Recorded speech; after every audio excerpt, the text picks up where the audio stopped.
La baisse des prix des produits de première nécessité toujours pas perceptible. Les commerçants véreux de la capitale gabonaise continuent de faire à leur tête malgré les prix plafonnés arrêtés par les autorités compétentes. Le constat dans ce journal. Et puis, le procureur de la République de Libreville ce matin à l'école de gendarmerie d'Ovendo, Sidonie Oué, y est allé sensibiliser les OPJ sur les méthodes et pratiques du droit du travail. À la fin de ce journal, un magazine de la presse présidentielle qui nous présentera l'engagement de la première dame du Gabon, Sylvia Bongo Ondimba, aux côtés des personnes handicapées qui célèbrent ce jour leur journée.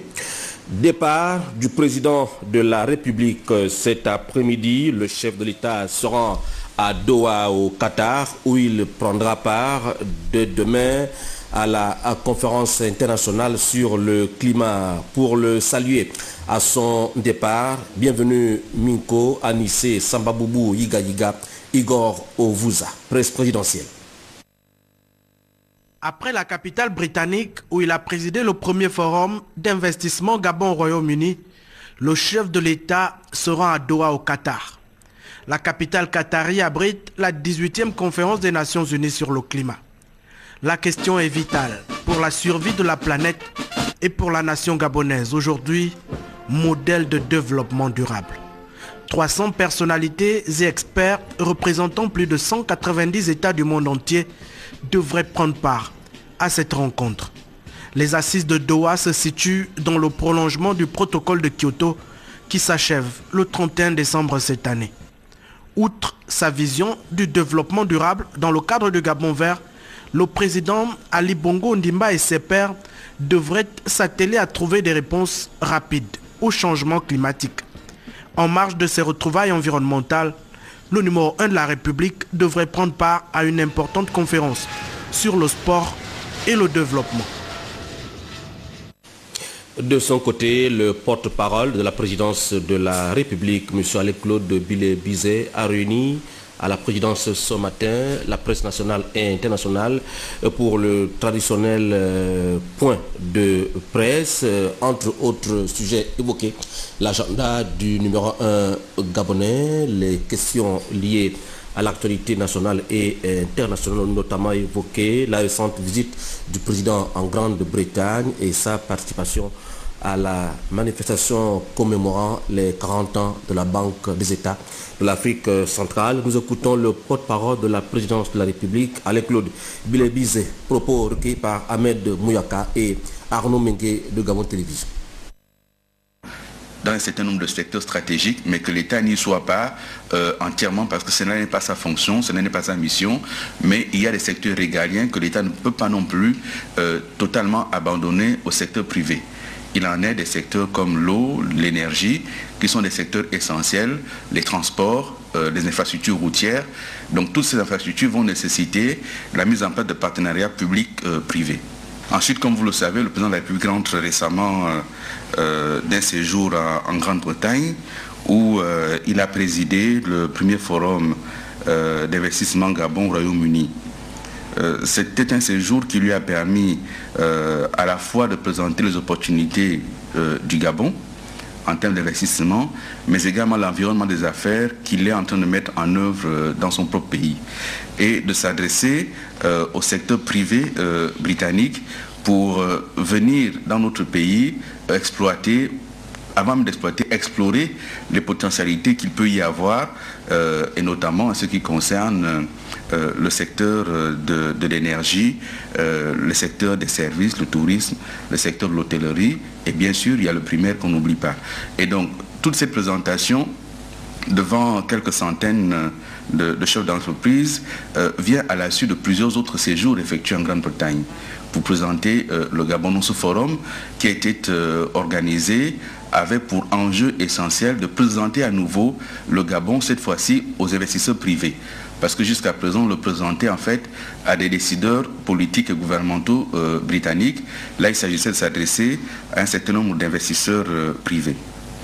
S'agissant précisément de ce sommet qui va s'ouvrir à Doha, le chef de l'État s'y rend dès ce jour afin de prendre part à la 18e conférence annuelle de la Convention cadre des Nations Unies sur les changements climatiques, dite COP18, et au Forum international sur le sport dénommé Forum Doha Goals. L'objectif poursuivi par la conférence sur le climat est de parvenir à limiter à 2% l'élévation globale de la température d'ici à 2050 par une réduction des émissions de gaz à effet de serre. Et là-dedans, sur cet aspect, le chef de l'État et le gouvernement gabonais ont clairement montré leur volonté, notamment en luttant contre les gaz torchés, et le Gabon a été récompensé récemment dans ce sens. Et je crois que l'exemple du Gabon sera présenté. Voilà, c'était Alain-Claude Bilebizé, porte-parole de la présidence de la République à la faveur du point de presse ce matin au palais présidentiel. Je vous l'ai dit également en titre, la baisse des prix des produits de première nécessité toujours pas perceptible dans la capitale gabonaise et même en province. Les commerçants véreux de Libreville continuent de faire à leur tête malgré les prix plafonds arrêtés par les autorités compétentes. Le constat de la rédaction de Gabon Télévision avec Ludwine Kavou et Victor Mundunga qui ont jeté leur regard ce matin sur les étals abritant de la viande. La viande fraîche n'est pas prise en compte dans la décision du plafonnement des prix. Le coût de cet aliment très prisé varie encore à ce jour entre 5 000 et 3 500 francs le kilogramme. Avant c'était 2500 et les viandes fraîches ce n'est pas pareil comme les poissons. Les poissons qu'on dit qu'on a changé. Maintenant tout le monde dit maintenant oh, est-ce qu'on a changé les viandes déjà. Moi je n'ai pas encore, on n'est pas encore arrivé chez nous ici d'accord. Pour ce qui est des viandes surgelées, un effort dans l'application de la mesure est tout de même à souligner, et cela même si l'on relève une légère différence de 100 à 200 francs entre les prix pratiqués et ceux homologués par la Direction générale de la concurrence. Ainsi, il n'est pas rare de se procurer un kilogramme de côtisses de porc de 1950 francs à 2200 francs par exemple. Ont baissé depuis que le chef d'État Bongo a parlé, les choses ont baissé. Tu peux payer un carton maintenant à 10 000. Il y a d'autres places qui vendent 9 500 le carton. Pour le moment, ça soulage un peu les Gabonais, mais il faut toujours continuer à faire. On doit continuer, mais sinon ça a commencé. Les Gabonais sont déjà un peu satisfaits de ce côté-là. Mais on doit continuer, puisqu'il y a encore d'autres choses qui coûtent encore un peu cher. Donc on est content de ce qu'il a commencé déjà à faire. Le plafonnement des prix de produits de première nécessité importés est une mesure salutaire qui nécessite l'implication de tous les acteurs. Satisfaction mitigée chez les Librevillois qui adorent manger du poisson frais. Le prix du poisson frais comme surgelé coûte encore cher, et voici le constat de Victor Mundunga et Lorna Joyce Awangi. Qu'est-ce qui freinerait aujourd'hui de manière efficace la mise en œuvre des mesures gouvernementales prises sur la réduction des prix des produits de première nécessité? C'est la grande question qui taraude l'esprit du consommateur gabonais, qui a du mal à percevoir sur certains produits tels que le poisson l'efficacité de cette mesure. Plusieurs mois après l'annonce de cette dernière et plusieurs signatures de conventions entre gouvernements et opérateurs économiques, on remarque encore de la résistance chez certains commerçants. Tenez par exemple, la nouvelle mercuriale en ce qui concerne le poisson indique 2300 pour la dorade, 1550 pour le bossu. Cependant, sur le terrain, la réalité est tout autre. Quand le pêcheur rentre de sa pêche, il regarde son produit, il fixe son prix. Le pêcheur peut vendre à 2500. Nous prenons normalement le poisson au 3e mai. Donc ils vendent à la femme, à leur femme, et nous achetons vers celle-ci. Donc ça veut dire que les prix diffèrent. Si sa femme ou bien sa soeur a eu à prendre dans la pirogue à 2500, elle va revendre à 3300, 3000, ainsi de suite. C'est comme ça, nous arrivons au marché, nous sommes obligés de vendre à 3700. Si normalement on essaie d'abuser, nous pouvons vendre le kilo de poisson au jour d'aujourd'hui à 4000. quand on sait que le directeur général de la concurrence et de la consommation annonçait au cours d'un entretien que l'État passerait désormais à l'étape de la répression contre tout commerçant qui enfreindrait cette loi, quand viendra-t-il donc à bout de cette dérive? Vivement que cet énième appel soit entendu de manière à alléger véritablement le consommateur, surtout à la veille des fêtes de fin d'année. La lutte contre la vie chère dans notre pays est un combat de tous les jours des autorités compétentes. Venons-en à cette fameuse mercuriale pour rappeler sur les images qui vont arriver de la régie que c'est par décision prise lors du Conseil des ministres du 7 septembre 2012 que le gouvernement avait annoncé la suspension des droits de douane et de la TVA pour la période allant de septembre à décembre en cours sur les 9 groupes de produits contenus dans l'arrêté du 14 août 2012. Ces prix plafonds que vous avez sur votre écran devraient être révisés à la baisse au plus tard cette fin de mois de décembre pour tenir compte de l'impact du plafonnement des marges et de la défiscalisation. Tout contrevenant aux présentes dispositions s'exposera aux sanctions prévues par la réglementation en vigueur.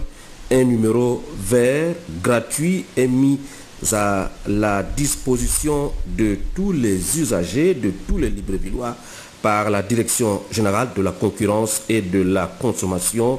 Saisissez le 80-85 au cas où vous serez lésé par les commerçants véreux qui exercent en toute liberté dans la capitale gabonaise. Nous y reviendrons demain au cours de nos prochaines sessions d'information. Placé sous le thème « La responsabilité sociétale des ISC, l'indépendance des ISC au service du citoyen », le séminaire professionnel 2012 de l'Association des institutions supérieures de contrôle ayant en commun l'usage du français s'est ouvert ce jour à Libreville.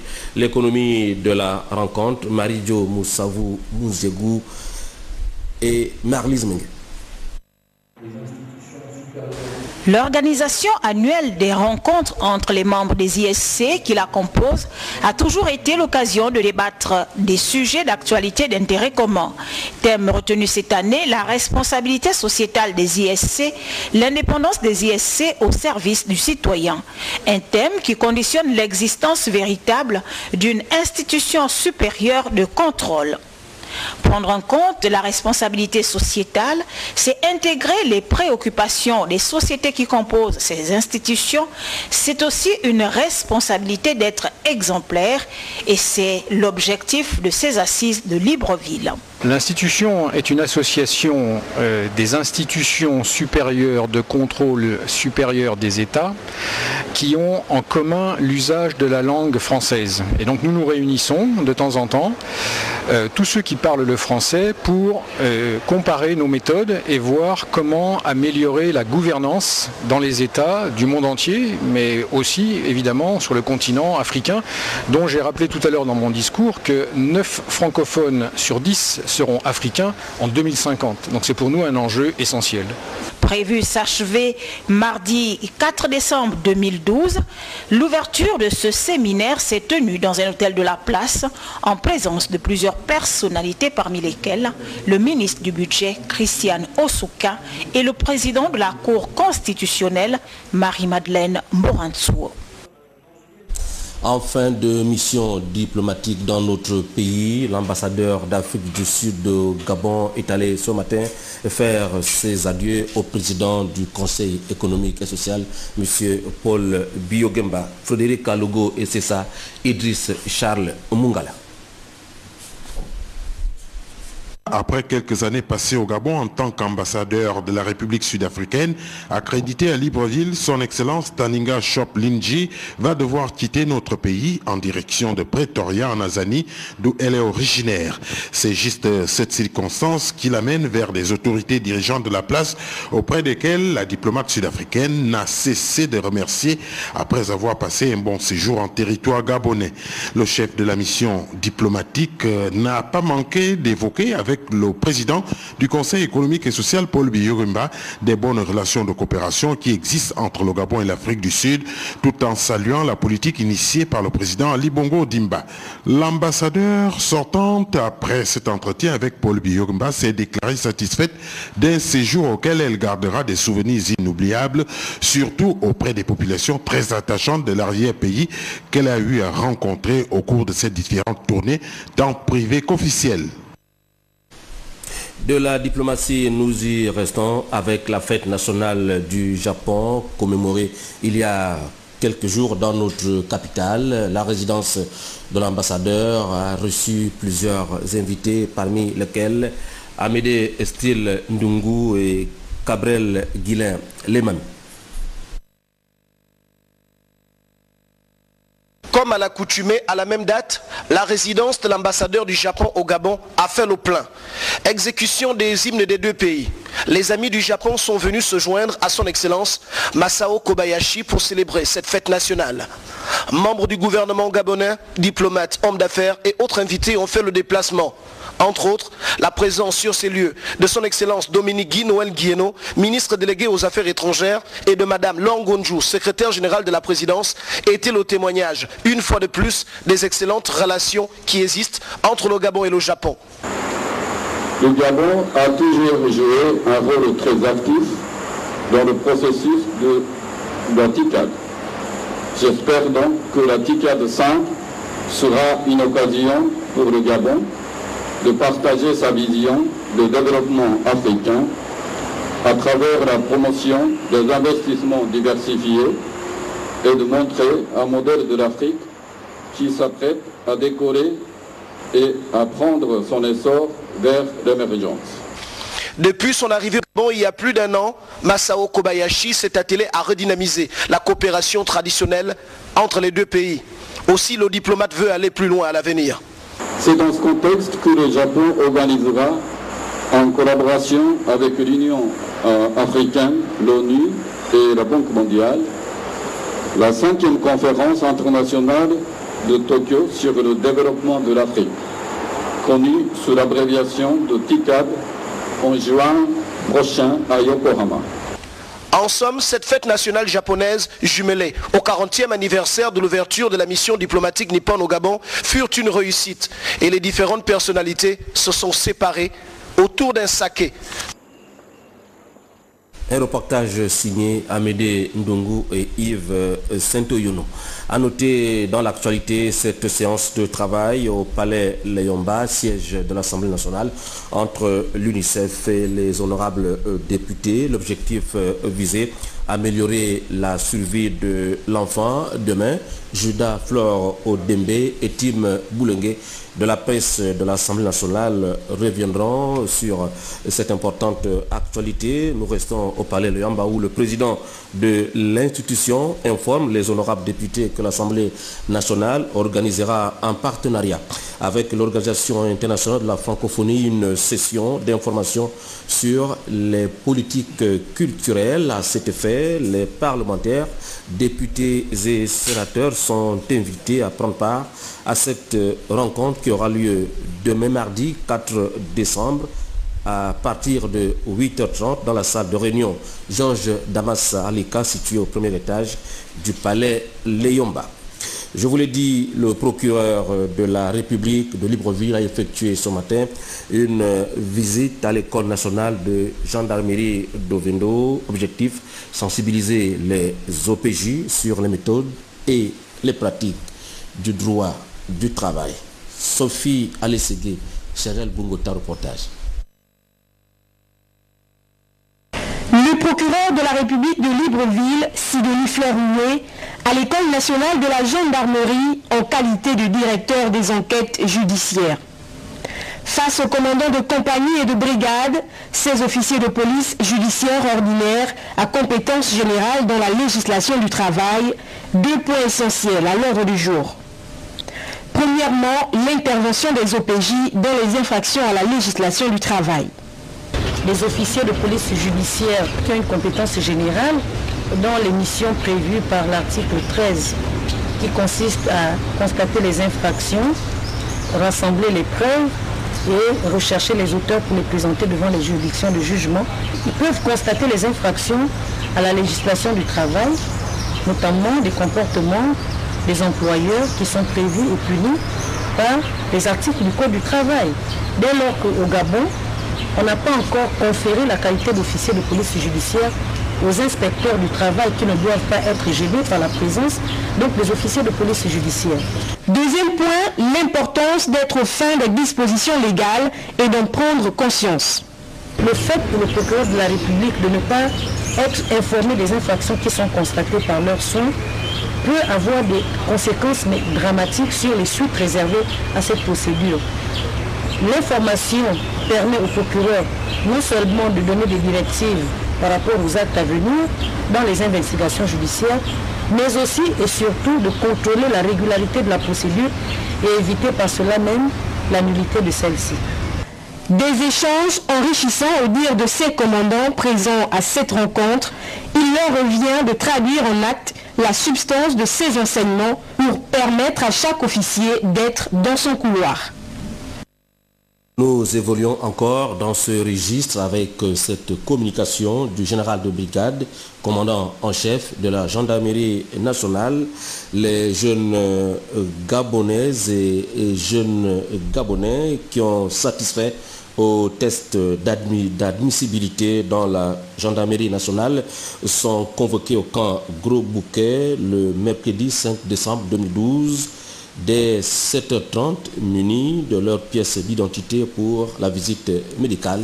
Les listes sont à consulter au poste de police du camp Gros Bouquet, communiqué signé du général de brigade Jean Ekwa. Sur ce plateau, un invité, l'imam Omar Moubamba, membre du bureau exécutif du Conseil supérieur des affaires islamiques du Gabon. Imam, bonsoir. Bonsoir, M. Patrick Sinangoy. Imam, vous êtes là pour nous livrer une importante communication du Conseil supérieur des affaires islamiques du Gabon. Je vous remercie. Nous vous écoutons. Bismillahirrahmanirrahim.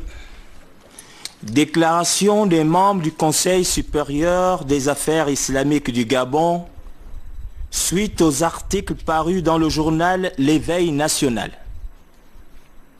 Très indigné par les propos mensongers, outrageants et diffamatoires publiés contre l'islam, la communauté musulmane et le président du Conseil supérieur des affaires islamiques du Gabon, par le journal L'Éveil national dans ses numéros 51, 52 et 53, parus les lundis 19, 26 novembre et 3 décembre 2012, les membres du CSEG rappellent à l'opinion nationale et internationale que lors du dernier congrès des musulmans du Gabon tenu le 10 février 2010, toutes les instances du congrès, à savoir les représentations provinciales, les associations, les dignitaires de la communauté avaient fait le choix, à l'unanimité, de porter l'imam Ismaël Oseni Ossa à la tête du CSEG.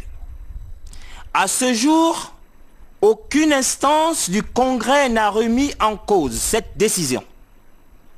À cet effet, les membres du CSEG réaffirment incontestablement l'autorité du président du CSEG en la personne de l'imam Ismaël Oseni Ossa. Par ailleurs, les membres du CSEG rappellent que depuis la présidence de l'imam Ismaël Oseni Ossa, le CSEG participe au dialogue interreligieux et ne cesse d'entretenir de très bonnes relations avec toutes les autres confessions religieuses présentes sur le territoire national. Au plan républicain, les musulmans du Gabon ont toujours été respectueux des lois de la République et du principe de la laïcité de l'État, toute chose qui contribue au maintien de la paix en République gabonaise. Tout en condamnant la gravité de ces propos, les membres du CSEG se réservent le droit de saisir les juridictions compétentes pour poursuivre les auteurs et commanditaires de ces articles diffamatoires. Dieu le Très-Haut dit dans le Saint-Coran: au chapitre 49, verset 12. Il dit, « Ô vous qui avez cru, évitez de trop conjecturer sur autrui, car une partie de conjecture est péché. Et n'espionnez pas, et ne médisez pas les uns des autres. L'un de vous aimerait-il manger la chair de son frère mort? Non, vous en aurez horreur. Et craignez Allah, car Allah est grand, accueillant au repentir, très miséricordieux. » Fait à Libreville le 3 décembre 2012 pour les membres du CSEG, le secrétaire général Dr Aboubakar Minko Misseme. Je vous remercie. Merci Imam, restez avec nous pour voir comment la communauté catholique de Bikele, cette fois dans le district d'Ikoyotini, vient de célébrer les 60 ans d'existence de la paroisse éponyme. C'est Monseigneur Basile Ngon, l'archevêque de Libreville, qui a présidé ce jubilé en présence de Frédéric Alogo Sessa et d'Idriss Charles Bungala. Certes, la fête de la Nativité pointe à nos portes. Ici à Bikele, chef-lieu du district du Koitini dans la province de l'Essuaire, l'ambiance est à la célébration en différé de l'apôtre Luc, le saint patron de la paroisse Saint-Luc de Bikele, en apothéose de ses 60 ans de noces de diamant, un âge mûr mis au service du développement d'une église qui a aujourd'hui un visage propre que celui qu'elle avait en 1952, date de sa fondation. Depuis, Saint-Luc de Bikele s'est engagé à répandre la bonne nouvelle du Christ. Monseigneur Basile Vengon, dans son Eucharistie, a reconnu que nous sommes avant tout pécheurs. Ce qui importe, c'est de nous mettre au service du Seigneur qui nous donnera ce dont nous avons besoin. Chantons alors la gloire de son règne. Le jubilé est un moment de grande joie, un moment d'action de grâce que l'on rend au Seigneur pour tous les bienfaits qu'il nous a accordés pendant ce temps. Tous les bienfaits qu'il a accordés à notre paroisse pendant ce temps. Et son visage d'aujourd'hui dit bien que le Seigneur nous a accordé beaucoup de bienfaits. Ce jubilé résulte des bienfaits accordés à la petite chapelle jusqu'à la belle maison au présbystère qui existe maintenant. Le chemin parcouru a été long, signe du respect que la communauté catholique de Bikele accorde au Seigneur. Une rencontre qui a bouleversé la vie des chrétiens. Et puis un message de Benoît XVI adressé à celui qui a donné un bâtiment tout équipé a été lu pour la circonstance. Un message de remerciement qui est allé droit au cœur de l'heureux bienfaiteur. Je suis très ému par ce message du pape qui me va tout droit au cœur. Je voudrais simplement, et c'est la deuxième chose, Monseigneur l'archevêque, que vous puissiez être mon plus fidèle interprète au Saint-Siège pour dire au pape Benoît XVI simplement merci. Et lui dire également que la bénédiction qu'il a bien voulu m'adresser, je voudrais la transmettre à toutes les chrétiennes et à tous les chrétiens de la paroisse Saint-Luc de Bikele. Ce jubilé, commencé ce 1er décembre 2012, prendra fin le 18 octobre 2013. À retenir également le lancement ce matin à Libreville de la campagne d'identification et de localisation des opérateurs économiques contribuables en présence du gouverneur de la province de l'Estuaire. C'était aujourd'hui, disais-je tantôt, au carrefour Léomba, en présence du directeur général adjoint des impôts, M. Michel Minko, ici. Le gouverneur paraphant un document. Cette opération qui a un but pédagogique devrait à terme permettre aux opérateurs en situation irrégulière de se faire connaître et régulariser leur situation. L'opération va se tendre dans les départements de la province de l'Estuaire. Dans tous les cas, Amédée Ndungu et Jean-Augustin Zengi reviendront demain sur cette importante actualité. Le Gabon qualifié hier pour la CAN des moins de 17 ans après un nul Un but partout hier à Cotonou au Bénin au terme d'un match qui semblait ne devoir jamais finir, l'arbitre ayant accordé près de 10 minutes de temps additionnel, mais la détermination des Panteros a pris le dessus dans un stade plein comme un œuf. Le Gabon avait remporté la manche allée ici à Libreville 2-1. C'est donc la deuxième qualification à une phase finale de CAN pour les Panteros des moins de 17 ans après celle de 2007. La fédération gabonaise de boxe amenée par le président Sosa Simawongo qui se dynamise afin d'affronter les défis à venir. À Lambaréné, il y a quelques jours, la FEGABOX a procédé au renouvellement de ses structures de base à la faveur d'une assemblée générale qui a vu la confirmation du président fédéral. Reportage. Conformément aux statuts et règlements définissant le fonctionnement de la Fédération gabonaise de boxe, le bureau fédéral que dirige Clément Sosa a tenu son assemblée générale ordinaire le samedi 17 novembre dernier dans les locaux de la mairie du 2e arrondissement de la ville de Lambaréné.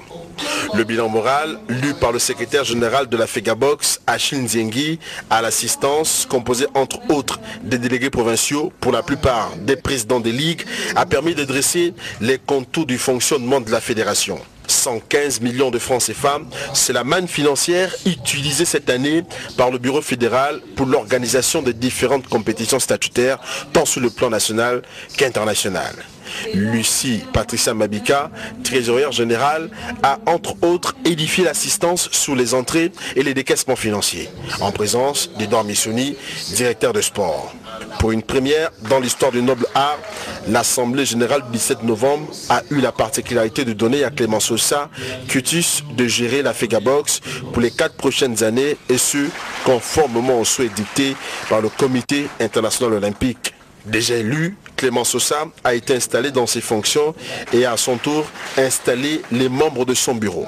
Saluant l'effort consenti par la tutelle en augmentant les fonds alloués à la fédération qui est passé de 30 millions de francs CFA à 115 millions de francs CFA, Clément Sosa a réitéré ses remerciements à l'endroit de l'État, non sans interpeller la tutelle sur la dotation des ligues qui ne bénéficient que de 125 000 francs CFA en guise de fonds de fonctionnement.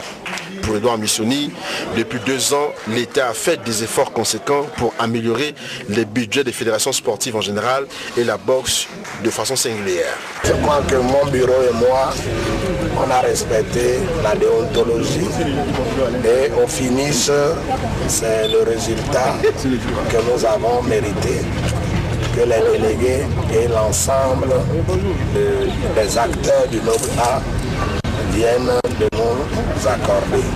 Et je crois que c'est la boxe qui en tire profit. Parce que c'est vrai qu'on a l'habitude de dire que les boxeurs ou la boxe, il y a trop de remous, il y a trop de petits bruits, mais ça ne date pas d'aujourd'hui. Vous savez, tous mes prédécesseurs ont connu ça. On fait avec, on les gère comme ça. Et c'est ça. La satisfaction est partagée avec l'ensemble de mes membres. Et voilà. Placé sur le sceau de l'unité, l'ensemble des délégués ont désormais les yeux rivés vers l'avenir. Pour la fin, retenez que le président de la République, Ali Bongo Ondimba, a quitté Libreville cet après-midi. Le numéro 1 gabonais se rend à Doha au Qatar où il va prendre dès demain une part active à la conférence internationale sur le climat. Le 3 décembre, les handicapés du monde célèbrent leur journée. Juste derrière le générique de cette session d'information, Christian Olele, le réalisateur de la semaine, et toute son équipe vous propose le magazine de la presse présidentielle sur l'engagement de la première dame du Gabon, Sylvia Bongo Ondimba, aux côtés des handicapés de notre pays. Merci de m'avoir regardé. À demain 20h.